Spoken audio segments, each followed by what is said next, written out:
আজ কথা বলবো মকর সংক্রান্তি ২০২৬। একটি এমন দিন যেদিন প্রকৃতি, সূর্য, সময় আর মানুষের ভাগ্য একই বিন্দুতে এসে দাঁড়ায়। অনেকেই জানেন না মকর সংক্রান্তির দিন আসলে কি করা উচিত আর কি করা উচিত নয়, কিন্তু শাস্ত্র বলছে এই একটি দিনের সঠিক আচরণ আপনার জীবন, অর্থ, পরিবার, সম্পর্ক ও কর্মজীবনের গতিপথ পর্যন্ত বদলে দিতে পারে।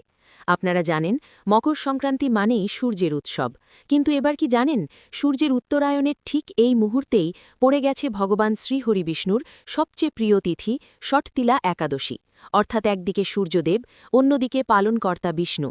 এমন মাহেন্দ্রক্ষণ লাখে একটা আসে, কিন্তু সমস্যা হল এই দিনে এমন কিছু কাজ আছে যা আমরা আনন্দের চোটে করে ফেলি আর অজান্তেই ডেকে আনি চরম দারিদ্র্য।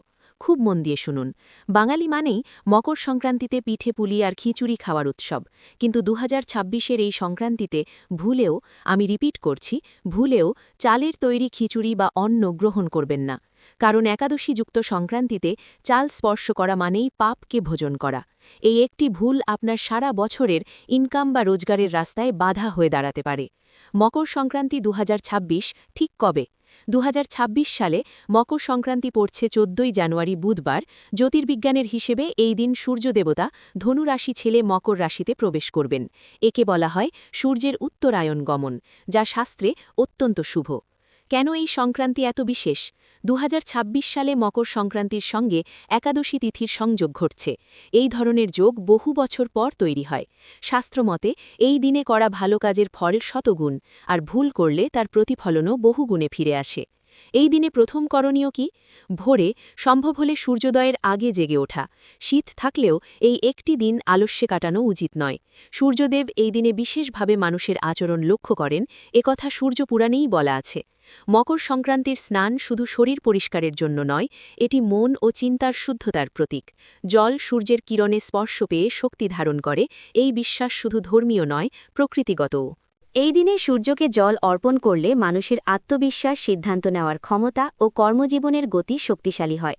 বিশেষ করে যারা দীর্ঘদিন কেরিয়ার বা অর্থনৈতিক সমস্যায় ভুগছেন, তাদের জন্য এই অভ্যাস অত্যন্ত কার্যকর। কেন এই দিনটি আপনার অর্থনৈতিক বা ফিনান্সিয়াল গ্রোথের জন্য গেম চেঞ্জার? কারণ শাস্ত্রে এই দিনটিকে বলা হয় মহাপুণ্যকাল, আর এই দিনের মূল চাবিকাঠি হল সংখ্যা ১৪। যারা ব্যবসা করছেন বা চাকরিতে প্রমোশন আটকে আছে, তাদের জন্য এই ১৪ সংখ্যার একটি বিশেষ টোটকা আমি ভিডিওর শেষে বলবো, যা করলে অর্থের অভাব আপনাকে ছুঁতেও পারবে না। বাড়ির মা বোনেদের বলছি, বিশেষ সাবধানতা। মকর সংক্রান্তির পুজো দিতে গিয়ে ভুলেও তুলসী গাছে জল দেবেন না বা পাতা ছেড়বেন না, কারণ মা তুলসী এই দিন শ্রীহরি বিষ্ণুর জন্য নির্জলা উপবাস করেন। আপনার দেওয়া জল তার ব্রত ভঙ্গ করতে পারে, আর এর ফলে সংসারে শুরু হতে পারে অকারণ অশান্তি বা দাম্পত্য কলহ। দান করা ভালো, কিন্তু না জেনে দান করা বিপদের। এই দিন ভুলেও কাউকে লোহার কোনো বস্তু বা পুরনো জামাকাপড় দান করবেন না। শনিদেব এতে রুষ্ট হন। আর মনে রাখবেন, দান সবসময় নতুন জিনিস করতে হয়। ছেঁড়া বা ফাটা জিনিস দান করলে ঘরে দারিদ্র্য বা নিঃস্বতা প্রবেশ করে। এই দিনে রসুন, পেঁয়াজ, মাংস, মদ এইসব তামসিক খাদ্য এড়িয়ে চলা উচিত। এগুলি শুধু শরীর নয়, মনের উপরেও নেতিবাচক প্রভাব ফেলে, যার প্রভাব সম্পর্ক ও সিদ্ধান্তে পড়ে। এই দিনে ঘরে ঝগড়া, কটুকথা, অসম্মান এইসব এড়িয়ে চলুন। শাস্ত্র বলে এই দিনে বলা একটি কটু কথা সারা বছরের সম্পর্ককে বিষাক্ত করে দিতে পারে। বিশেষ করে স্বামী স্ত্রীর মধ্যে সংযম ও শ্রদ্ধা খুব জরুরি। আপনার ঘরে কি রোজই কিচকিচ লেগেই থাকে? স্বামী স্ত্রীর মতের মিল হচ্ছে না? তাহলে এই মকর সংক্রান্তির দিনটি সাইলেন্ট থাকার দিন। কোনো তর্ক নয়, কোনো ঝগড়া নয়। বিশেষ করে এই দিনে নিজেদের সংযত রাখুন।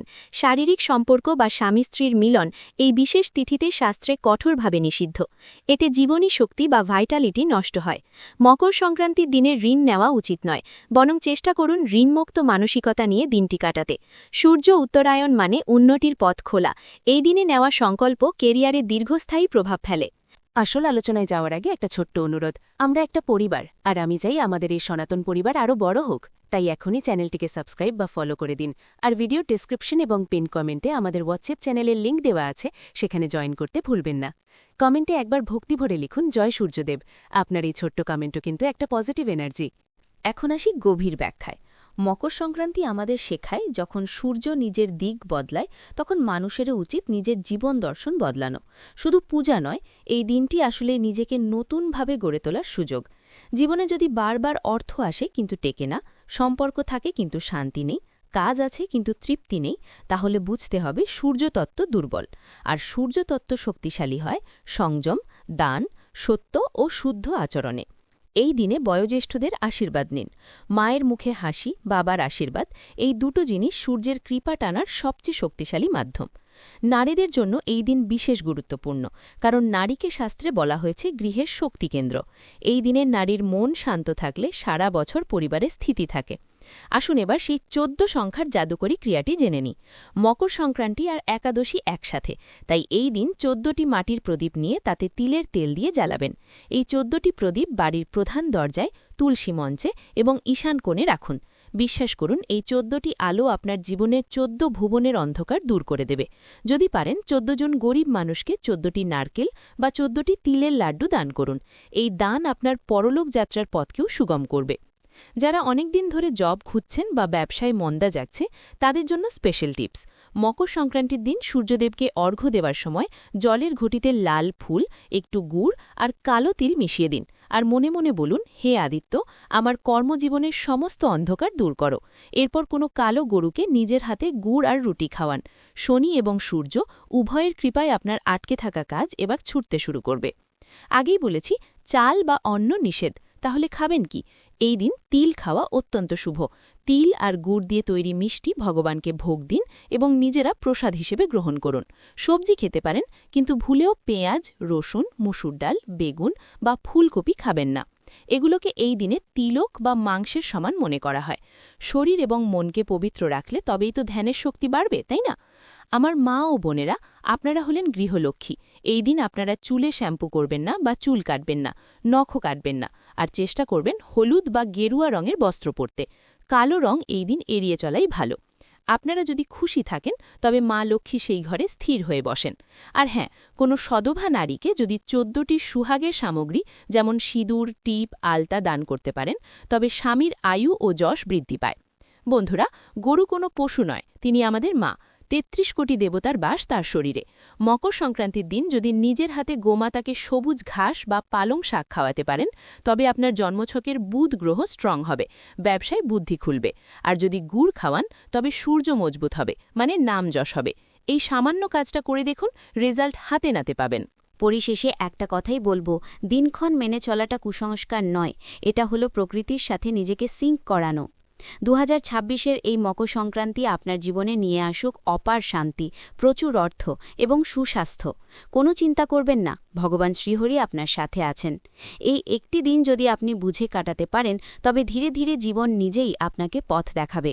আর হ্যাঁ, এই ধরনের বাস্তব, শাস্ত্রভিত্তিক ও জীবনের সঙ্গে যুক্ত জ্ঞান প্রতিদিন পেতে চাইলে আমাদের সাথে জয়েন করতে এই চ্যানেলটিকে সাবস্ক্রাইব করতে ভুলবেন না, এবং আমাদের পরবর্তী ভিডিওগুলো প্রতিদিন পেতে অবশ্যই চ্যানেলটি সাবস্ক্রাইব অথবা ফলো করে আমাদের পরিবারের সদস্য হন।